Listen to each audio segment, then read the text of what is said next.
So this is going to be my second video. Welcome. So today we're going to be talking about a guide to finding a gaming PC in your budget. So first we're going to want to look at what games you play. What are the minimum specs? What are the recommended specs? And go from there. So for an example game, I'm going to use Far Cry 4.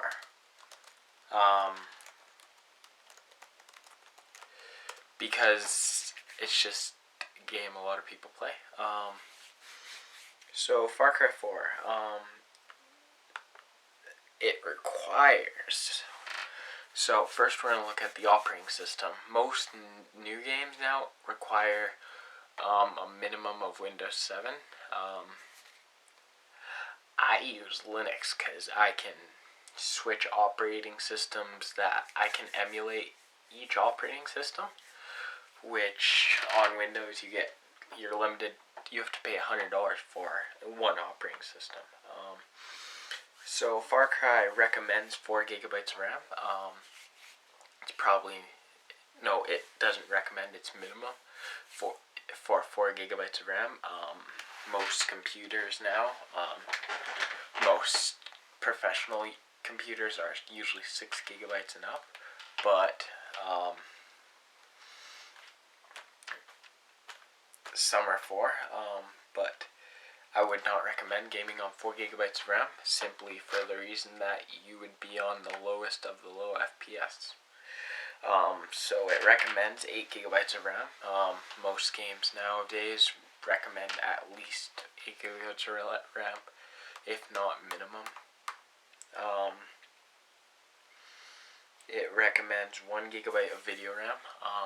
Most new professional computers or gaming computers in general have at least 1 gigabyte of video RAM.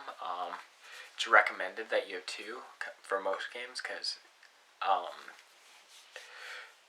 if you want good graphics, you're gonna want a good video card.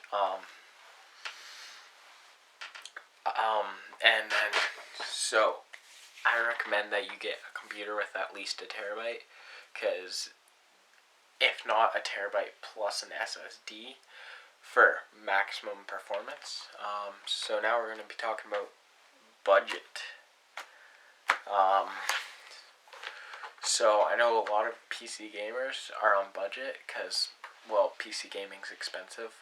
Console, it's just like you pay $500, you get a console, but PC gaming doesn't work that way. You pay $500 and you get a graphics card. A good one, but you get a graphics card for $500. So PC gaming is definitely a lot more expensive. So I'm going to give you a guide. So for your first gaming PC, I recommend pre-built, just to save you that time. It's not hard to build a gaming PC, it's just expensive. I know a lot of people who've built them. They like them. I know one person whose motherboard blew like right after they hooked it up, so it's also a risk. If you want to take that risk, go for it. I'm going to make a guide later on how to, but if you don't, I recommend first starting off with pre-built. Pre-built desktops, they're really pre-built gaming desktops are really hard to come by on a budget, but laptops on the other hand, you're losing a lot of performance on laptops, losing a lot of upgradability. A lot of older laptops had upgradable RAM and hard drive, but the new ones, they've been getting rid of the upgradability. So I am going to make you a guide on laptops to buy on a budget in 2016. So for starters, we're going to start with the Asus ROG, Republic of Gamers. It's a good gaming laptop to buy on a budget because, well, at least the cheaper ones, the cheaper models, starting at $1,447 for the 17-inch laptop. Core i7, 2.6 gigahertz. As I said, we recommended have 2.5 to 3.3, so you're definitely into that zone. 16 gigabytes of RAM, which I don't think you're gonna need more than 16 gigabytes of RAM for any low gaming. If you don't even need 16 gigabytes, but it's definitely good to have it. 1 terabyte hard drive. Gaming takes up a lot of space. Most new games take up at least 30 gigabytes per game. But on the other hand, if you're playing smaller games like Minecraft, only need like 500 gigabyte hard drive.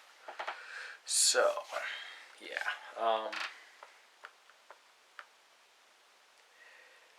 The next computer I would recommend is Dell Inspiron.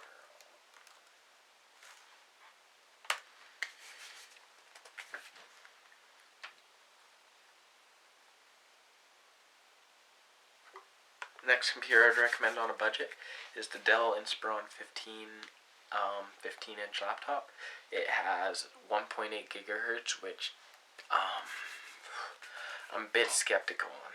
So it can turbo up to 3.2 gigahertz, which is a good thing. But as low as 1 gigahertz. So yeah, bit skeptical, but it has 8 gigabytes of RAM, 1 terabyte hard drive, R6 graphics.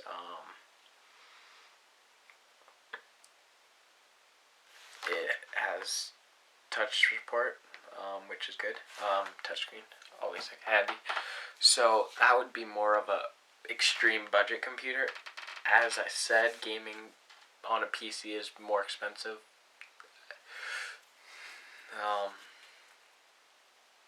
I'll have all the links to computers in the description. Second computer would be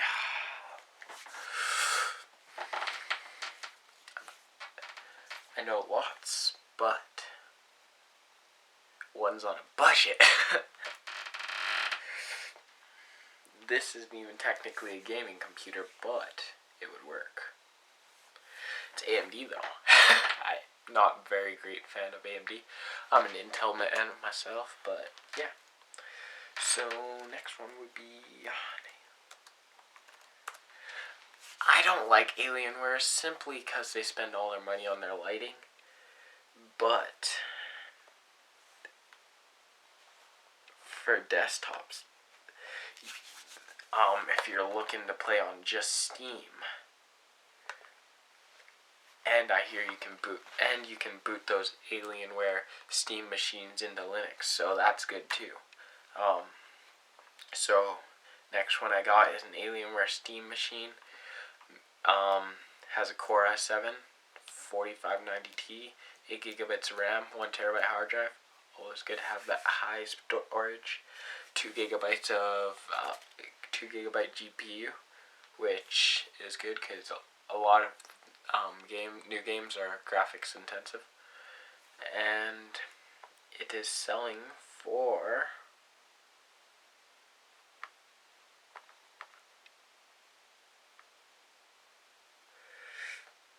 around 6 to a grand, 600 to a grand.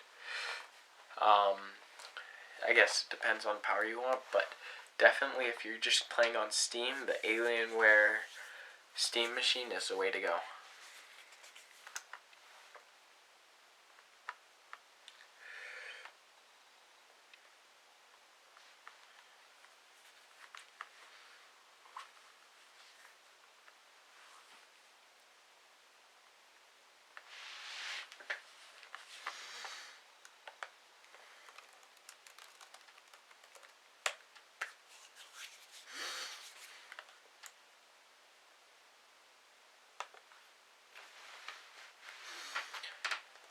So one of my favorite brands out there for gaming, because they're pretty good with the performance, is MSI. So I'm going to feature one of them. This is probably the lowest gaming laptop the second lowest gaming laptop. Actually, first, the second laptop wasn't even a gaming laptop. It was just something you could game on theoretically. So this is the MSI GL72. I'm not going to say that whole product code. It has the Intel Core i7. Clocks up to 2.3 gigahertz. So you're definitely going to get some good performance out of that. 8 gigabytes of RAM, 1 terabyte hard drive. No solid state drives, sadly, but it just makes everything faster. But really, for your first budget gaming laptop, an SSD isn't going to be that practical because it's just going to cost you more money. And it has 2 gigabytes of VRAM. So, so that's my budget gaming laptop guide for November. For November 30th. My next video is going to be a guide on building computers. I'm just going to be putting how to put your parts to I'm going to be saying how you can match parts together and make sure they will work together. Telling you what all the numbers mean, like you would be looking at there. What the heck does cores mean? I mean, a lot of people know what cores mean, but as I said, no one knows everything. So, yeah, stay tuned for next video. Subscribe if you want to get all the new videos. Comment on what you thought, if I missed anything, if I made a mistake, and like if you liked, thumbs down if you disliked.